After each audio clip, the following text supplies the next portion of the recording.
Welcome back to another episode of Rock Boys Football. Did I have on my bingo card that Monday morning I would be waking up to people voicing concerns regarding how Oregon looked on the road playing Northwestern this weekend? No, absolutely not.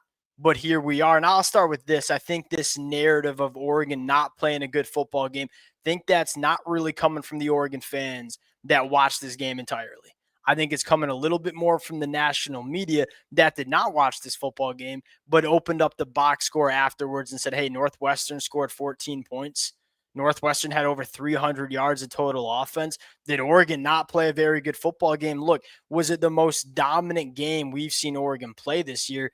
Absolutely not. The bar was set pretty damn high during the first 2 weeks of the season. I'll put a positive spin on this. I was really impressed with how comfortable Oregon looked in this kind of game where you go on the road, you kick off 12 Eastern time, you're playing in a tiny stadium along the lake, and Northwestern played the game that they wanted to play. They slowed the tempo down, they prevented the big plays. Oregon looked just fine running the football, taking what's there and leaning on their defense. I'm not sure if you could say the same about an Oregon team that was 10 years ago. Right, a little bit more comfortable in the shootouts, a little bit more comfortable in the faster tempo games.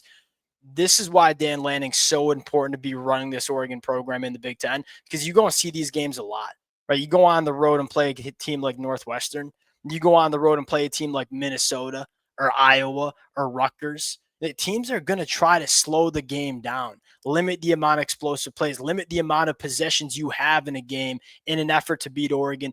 Oregon's ability to lean on the run game, play really solid defense, and look comfortable in these kind of games, that's big because you're going to need that ability a lot in the Big Ten over the next couple of years. That was my takeaway. Now, I do want to get into what we saw individually from some players. I think there are some positive takeaways across the board for Oregon. I'll say this: the depth of this football team continues to stand out. I don't think there's a team in the country that has played more individuals than what Oregon has done over the last 3 weeks. And there's a lot of guys that can play championship caliber football on this roster. Before we get into it, as always, to the Oregon fans, appreciate you guys. And many of y'all been rocking with the boys for a very long time. We appreciate it. If y'all do enjoy the content, consider subscribing to the channel. Without further ado, let's get into this one. And let's start with quarterback Dante Moore. And I continue to be really impressed with him. I think Dante Moore's been phenomenal throughout the first 3 games of the season. This game looked very similar to what we saw week 1 against Montana State. Northwestern playing a lot of cloud zone, a lot of really soft zone that's preventing the explosive plays from this Oregon offense. And Dante Moore continues to look very comfortable just taking what's there. Now, he got called once being greedy. I believe it was early in the fourth quarter trying to push that ball down the field when it probably wasn't there. That was really the one time we've seen Dante Moore put the ball in harm's way thus far in the season. How this kid has come from what we saw as a freshman at UCLA.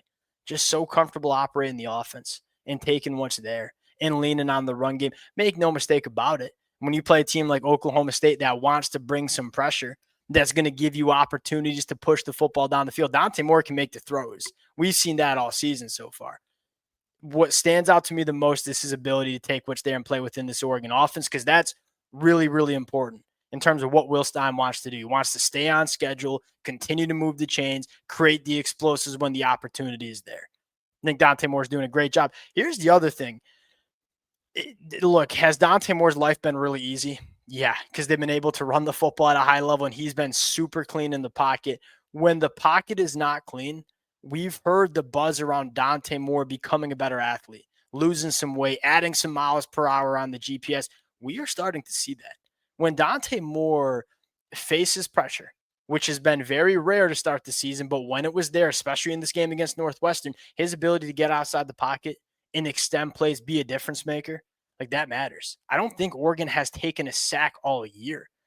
That should be really exciting if you're an Oregon fan, because to beat a team like Ohio State or to beat a team like Penn State, to beat a team like Texas when we get to the college football playoffs, Dante Moore is going to have to be a guy that can extend plays when necessary. you are starting to see a quarterback that is comfortable and good doing that as well. The run game, it didn't feel. Noah Whittington was out for this one. This is fun. Didn't feel when I was rewatching this game again. Didn't feel like Oregon ran the football that well. Then you look at the final numbers and say, all right, buck 76 on the ground, 6 yards per carry. This Oregon team continues to be able to run the football really effectively. Why is that so big? Because it's making Dante Moore's life easy, and he's working play action, and he is killing teams working off of play action. I love how this Oregon team is so multidimensional in the ways they can attack you. Hey, here's the other storyline. How about Malik Benson? You look up after 3 weeks, Malik Benson is the leading receiver on this football team, both in receptions and yards.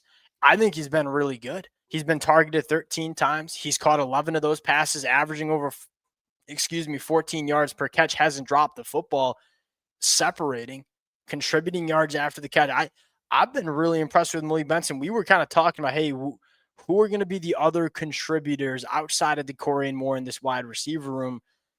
There's a lot of names that Oregon trusts in the wide receiver room. And I think your top three receivers right now, Dante Moore, Malik Benson, probably Gary Bryant.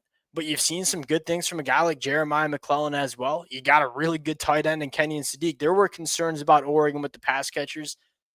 Those concerns are quickly getting melted away. It's the classic, hey, I haven't heard of Jeremiah McClellan yet, so I'm going to assume that he's not a very good football player. False assumption. Jeremiah McClellan's really good. To the national media members that don't follow the recruiting trail, hey, I haven't heard of Dante Moore because he's a true freshman. Well, now you have. There was a lot of assumptions being made about those Oregon pass catchers, quickly putting those assumptions to rest. You're solid at all three levels. Offensive line is moving bodies in the run game. They're holding up in pass protection. Wide receivers are separating. Wide receivers are making plays. A deep stable of running backs. Dante Moore playing good football. This Oregon offense has been really clean, man. Really clean through the first 3 weeks. Now, moving over to the defense side of the ball, let's start with the studs. Let's start with the pros because there is one potential negative I want to talk about. Jerry Mixon at backer. Kid just continues to make plays, is going to continue to get snaps on the football field. I think he might be your second best linebacker after Bryce Betcher. And both of these linebackers are really playing well in coverage, and they're flying around sideline to sideline. The second and third levels of this Oregon defense continue to impress me with their speed, range, and athleticism, which is big because you go back to last year and say the safeties and linebackers, when they played a team like Ohio State, they looked a little bit slow. They looked like they weren't athletic enough. I don't think we have all that concern this year with Oregon on defense. It's a nice segue to the safeties, man. Obviously Dylan Tiedemann, the best safety on this team. All three of the young cats. And, you could pick a name out of a hat, say who was going to start. Peyton Whittier, Kingston Lopa, Aaron Flowers. They've all three been really impressive. And all three of them do a phenomenal job coming downhill and fitting the run. Specifically, Aaron Flowers and Kingston Lopa, although I don't even know why I said that because I think Peyton Whittier's been really damn good too. We kind of had that question about who's going to be that other safety next to Dylan Tiedemann. You got three guys that you think can play championship football. Brandon Finney continues to be exceptional at cornerback. We figured out the starting cornerbacks. It's Ifio, it's Brandon Finney, and it's Jaden Kennedy at nickel. And they've all been really, really good for Oregon thus far in 2025, which leads me to maybe a minor, I don't even know if I call it a concern as much as I just want to see more. And that is the defensive line, specifically in the middle. I ain't got no question marks about the edge. Mateo, Tatum, Blake Purchase, that really, really good. I think Ashton Porter has been playing good football too. My bigger concern is in the middle. My bigger concern is the threes and the twos and threes is probably the best way to say it, right? Amari Washington has been a game wrecker. He's been Oregon's best defensive lineman, in my opinion, through the first 3 games. I think you've gotten really good play out of Barry Alexander too. Want to see more from Tyone Gray. Want to see more from a guy like Terrence Green. Want to see more from a guy, a freshman like Matthew Johnson or Aiden Breland. I just want to see a little bit more depth emerge. I think they're deep And I think Tyone Gray and Terrence Green, they're solid football players. I do get a sense that there's a little bit of a drop off between Amari Washington and some of that depth. Can you close that gap? Can you get these young guys continuing to get better as the season goes on? That's the story. And again, that continues to be what excites me the most about Oregon is this is a really young team that I expect to get better as the season goes on, especially with how deep this football team is. I do want to see. I felt like Tyone Gray and Terrence Green, Tyone Gray and Terrence Green felt like they were getting pushed around a little bit more than I would like as we've gotten into Big Ten play. We'll see if we can fix that going forward in 2025 because you think about going on the road to Penn State. You're going to need them to play 20, 30 snaps in that football game. Are they ready to hold up? And are they ready to be difference makers for Oregon on the defensive line? Outside of that, man, it's really, really hard to find a flaw in this football team. And again, my biggest takeaway is they were completely comfortable. They didn't cover the spread for me, which is okay. I forgive Dan Lanning because he covered the last two. Dan Lanning's so comfortable playing in these kind of games. That matters to me, at least. We'll pause it there. To me, zero concern about what Oregon has looked like throughout the first 3 weeks of the season. And I think and I'm okay. Like, sorry, now I'm kind of rambling, but it's okay to want more. Like, I just voiced some of my opinions on, hey, where I want to see Oregon take the next step. But like, man, it's really hard to pick flaws. And with the national media talking about Oregon not playing good football, that's crazy talk coming out of that football game. We'll close it out there. Appreciate you guys rocking with it. If y'all do enjoy the content, consider subscribing to the channel. We'll talk to y'all later.